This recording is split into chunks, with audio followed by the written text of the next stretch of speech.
Assalamualaikum warahmatullahi wabarakatuh. Perkenalkan nama saya Bagus Aziz Sadewo dari kelas 2A, Prodi D3 Teknik Mesin. Di sini saya akan menjelaskan materi tentang motor induksi satu fase yang disusun oleh kelompok saya, yaitu Adam Al-Fakih, Amas Abdul Aziz, Jafar Umar, dan saya sendiri. Motor induksi satu fase. Motor induksi memiliki sebuah sumber energi listrik, yaitu di sisi stator. Sedangkan sistem kelistrikan di sisi rotornya diinduksikan melalui celah udara dari stator dengan media elektromagnetik. Motor induksi terdiri atas kumparan stator dan kumparan rotor yang berfungsi membangkitkan gaya gerak listrik akibat dari adanya arus listrik bolak-balik satu fase yang melewati kumparan-kumparan tersebut, sehingga terjadi suatu interaksi induksi medan magnet antara stator dan rotor. Kemudian ada motor split fase ya. Motor jenis ini merupakan motor satu fasa yang menggunakan kumparan bantu untuk menghasilkan gaya putar. Jenis motor ini juga disebut motor fase belah, mempunyai kumparan-kumparan utama dan kumparan bantu. Kumparan bantu digunakan untuk menghasilkan medan yang berbeda fasa dengan medan yang dihasilkan pada kumparan utama.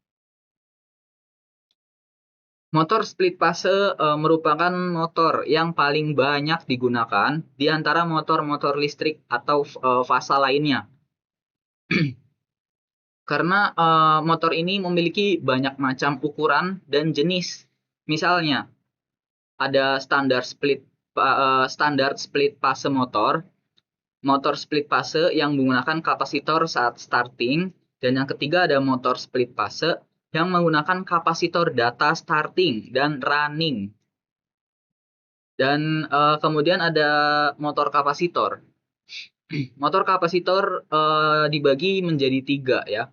Yang pertama ini ada motor kapasitor tipe 1. Dia mempunyai kondensator yang dihubungkan deret dengan kumparan bantu tanpa saklar sentrifugal. Nah, kemudian ada motor kapasitor tipe 2. Nah, untuk kapasitor tipe 2 ini sebenarnya sama dengan motor kapasitor tipe 1.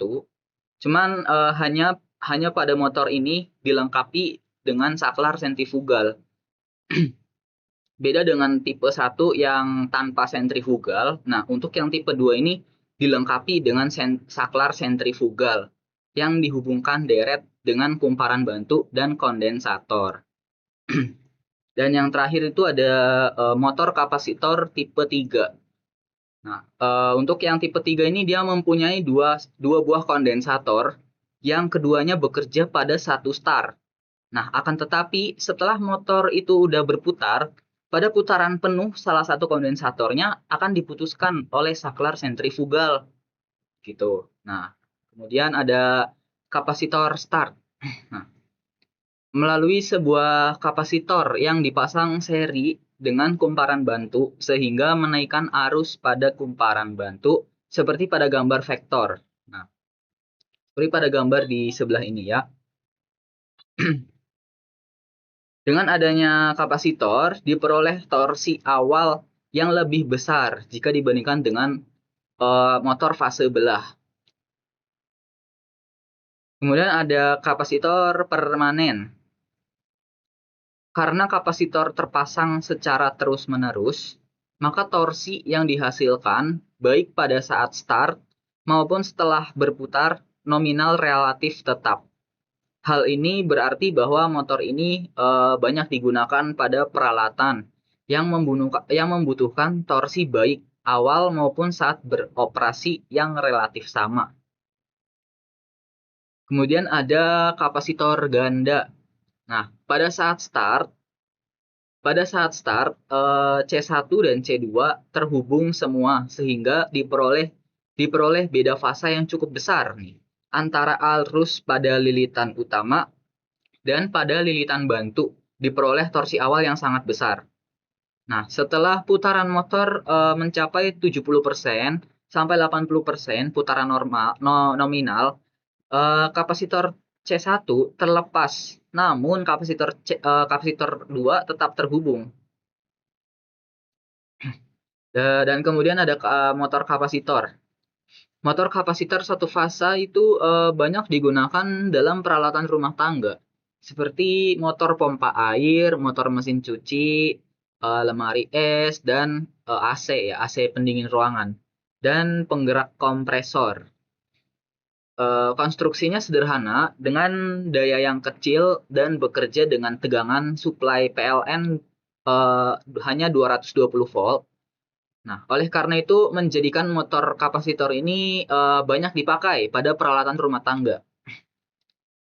Nah, kemudian ada kelebihan dan kekurangan motor kapasitor. Nah, untuk kelebihan dari motor kapasitor adalah power factor. Power factor yang lebih besar. Jadi, efisiensi kondisi operasi dan harganya itu relatif lebih murah. Kekurangan dari motor kapasitor itu pembebanan yang relatif rendah dan tidak dapat melakukan pengasutan sendiri tanpa pertolongan alat bantu. Oke. Nah, kemudian ada motor shaded pole. Nah, motor shaded pole atau motor kutub bayangan adalah sebuah motor induksi satu fasa yang dilengkapi dengan belitan bantu yang dihubungkan secara paralel dengan belitan utama. Nah, stator motor shaded pole ini berbentuk seperti kutub ya, atau salient. Oke.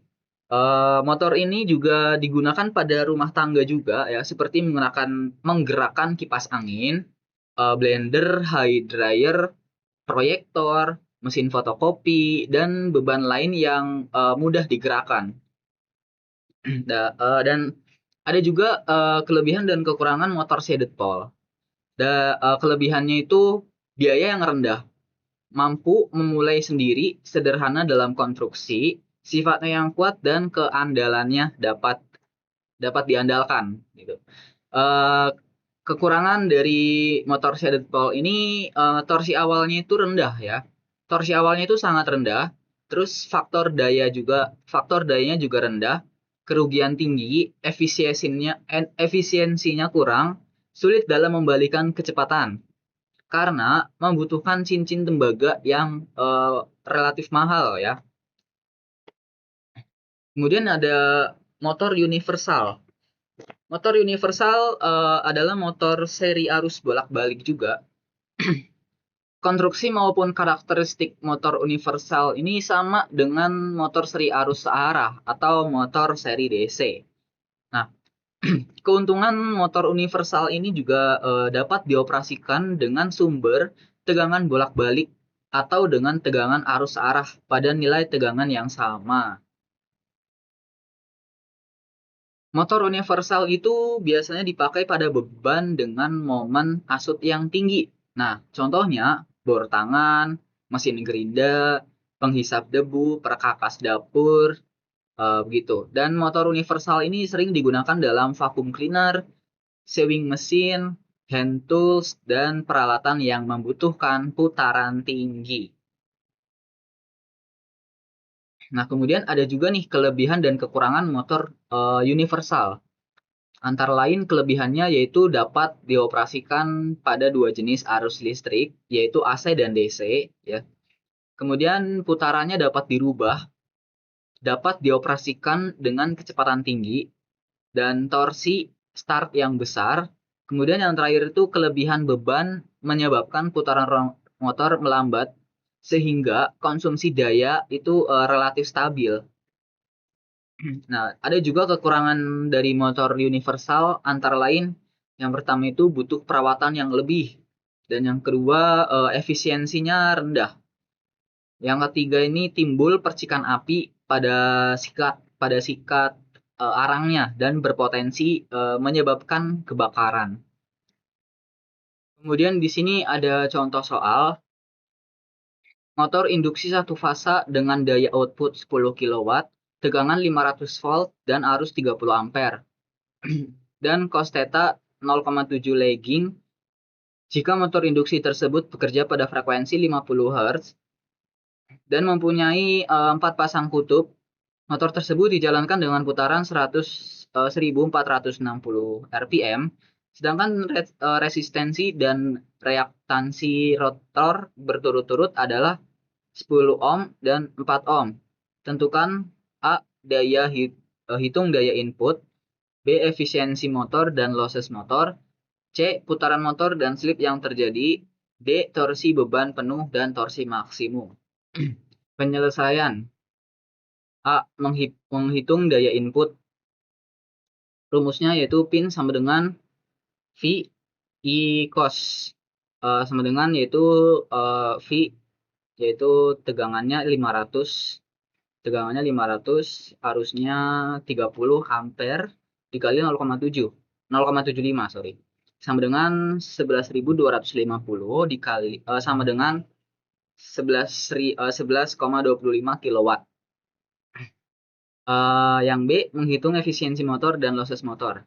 N sama dengan P out dibagi P in dikali 100% sama dengan 10 kilowatt dibagi 11,25 dikali 100% sama dengan 88,88%. Closest pin dikurang P in dikurang P out sama dengan 11,25 dikurang 10 sama dengan 1,25 watt. Itu untuk efisiensi dan losses motor. Nah, kemudian yang C, menghitung putaran motor dan slip yang terjadi. NS sama dengan 120 F per P sama dengan 120 dikali 50 dibagi 4 sama dengan 1500 rpm. Kecepatan slip sama dengan NS dikurang NR. 1500 dikurang 1460 dikurang 40 slip 40 per 1500 dikali 100% sama dengan 2,67%. Kemudian yang D, torsi beban penuh dan torsi maksimum. TFL sama dengan 2X S dikali R2 per X2 sama dengan 2X 2,6 per 100 dikali 1 per dibagi 4 sama dengan 0,052 per 4 sama dengan 0,013 nanometer. T max R per X2 2 plus S2 sama dengan 1/4 dikali 2 ditambah 2,6 per 100 dikali 2 sama dengan 0,0625 ditambah 6,76 dikali 10 min 4 sama dengan 0,063 nanometer. Demikian persentase dari saya, kurang lebihnya mohon maaf. Wabillahi taufik wal hidayah. Wassalamualaikum warahmatullahi wabarakatuh.